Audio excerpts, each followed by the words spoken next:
Jane. I love to garden. What a glorious day. I feel like singing "There's sunshine in my soul" today. We're finally getting to spring. I know it's false spring, but I'll take it. We are going to play outside while we have it. Let me show you a couple different things you can do on these false spring days. Come along. There is so much to do on these false spring days. One of them I love to do is just soak up vitamin D. I love to walk around my yard and look for signs of spring. Look at these sedums starting to come up. That's exciting.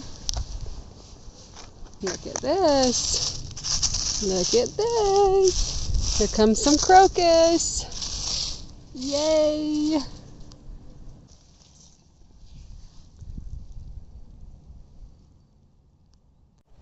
Another thing you can do on these false spring days is clean up the things you didn't have time to do in the fall.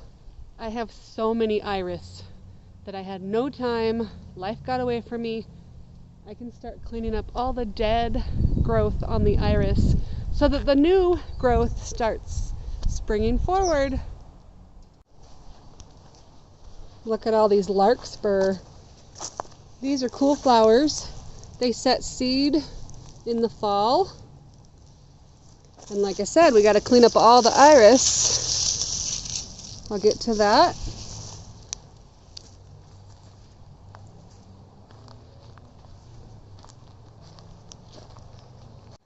Some parts of your yard are not anywhere near ready for spring.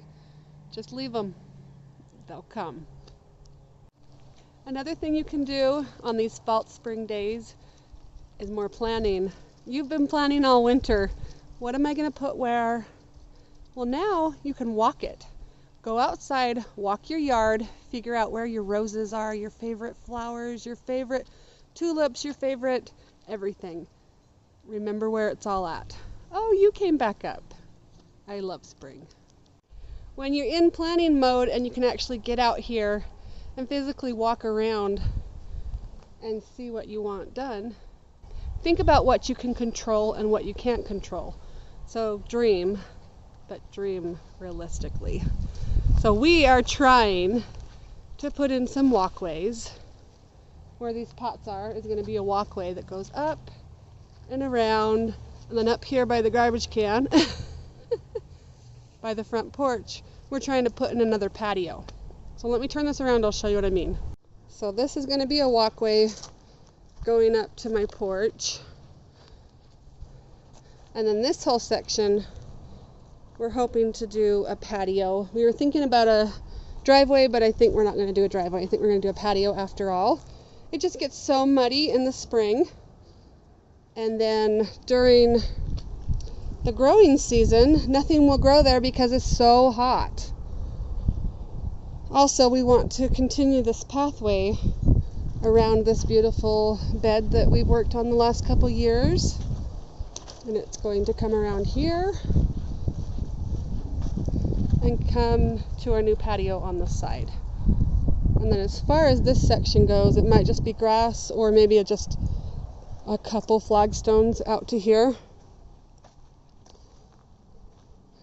And then we've been working like mad on the median strip too. I was able to get to these iris a lot better than some of them. So you have the new growth coming up, and then you can clean up and pull any of this dead growth around the iris. Wake up! Yes, we still have lots of winter coming, but the iris can handle it. Another thing I love to do on these false spring days, you guessed it, more winter sowing. Nope, we're not out of winter yet. Even though it feels really good today, get outside, get some of those winter sown jugs done. Fill some containers with potting soil, put plastic over the top. Play with your seeds, but soak up that vitamin D while we have it. Another thing you can do on these false spring days is get your garden beds ready. So the garden bed right here super covered in snow. But all snow is water. You can start putting piles and piles of soil on top right now. But I'm going to show you this one back here. See, that one is more in the sun, so that one's more ready for me to pile some good soil on it. So I'm going to go to the bunny barn and the chicken barn, and I'm going to start cleaning out all the hutches, and I'm going to start filling these with as much organic as I can. Also, if I take any of the leaf mulch from anything I unburied, I can throw them on this bed, or I have tons of beds in the back with the food forest, and I can start layering those layers. You could even do it in spring. So here's a garden bed I have right next to my driveway. I'm going to start filling this one and the one back there with as much organic soil as I can. I do have some garlic poking through. Let me show you.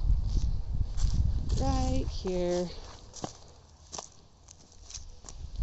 I got garlic poking through, but the garlic... And find all your old tools and toys while you're at it.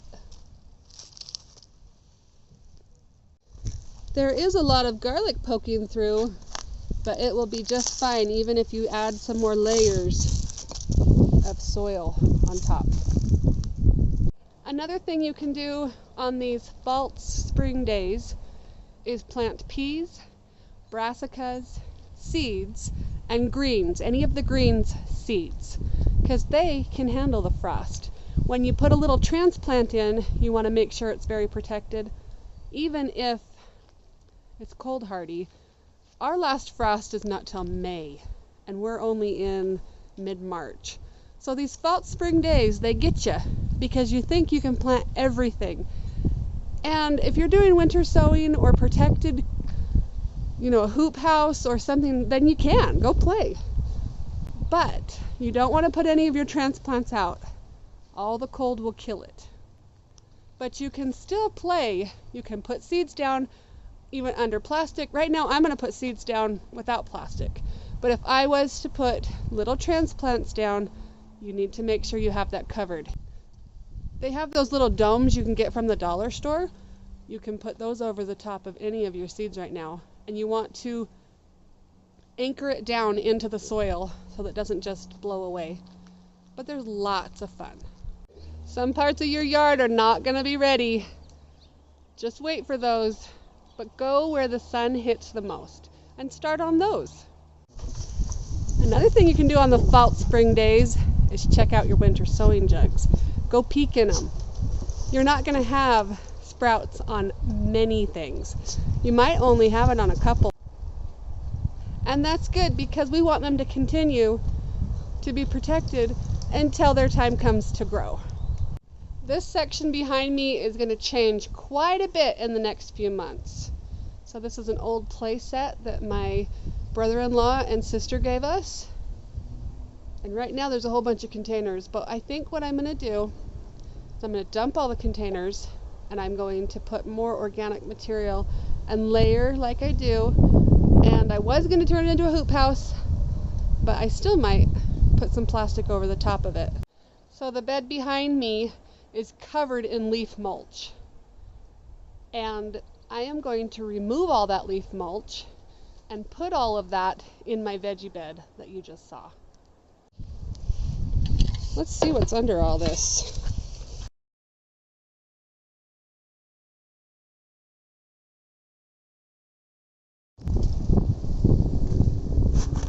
All this brown material is going to go as a layer on my veggie garden. Now take any of the leaf mold, the leaf mulch that you just collected,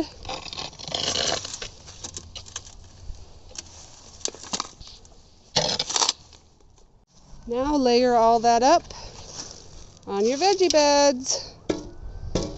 We're going to get this ready for planting. Look how beautiful it looks under all those leaves. Isn't that pretty?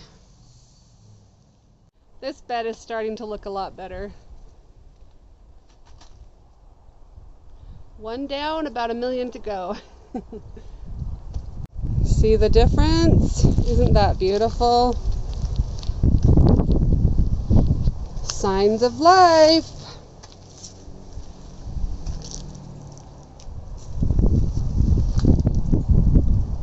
Another thing you can do is reuse trash to treasure and make garden beds. So I have pallets and old beds, a broken water container. Reuse. I would love some beautiful, gorgeous garden beds, but I don't have a $500 per garden bed. But while I wait, one day maybe, but even if I don't, I love reusing. That's one of the reasons I love winter sewing so much. Reuse the plastic. Reuse the things that you no longer need, that are broken. Recycle, reuse, rethink. Be creative. Just go play, soak up some of that vitamin D, and don't let any of the naysayers tell you it's too early for this or that. Just play. If it's your first year, learn from others, learn from your mistakes. I think gardeners have killed the most amount of plants by trial or error, but it is so much fun. Just have fun with it. We'll see you later. Goodbye. So just have fun with it. There's plenty of things to do on these fall spring days.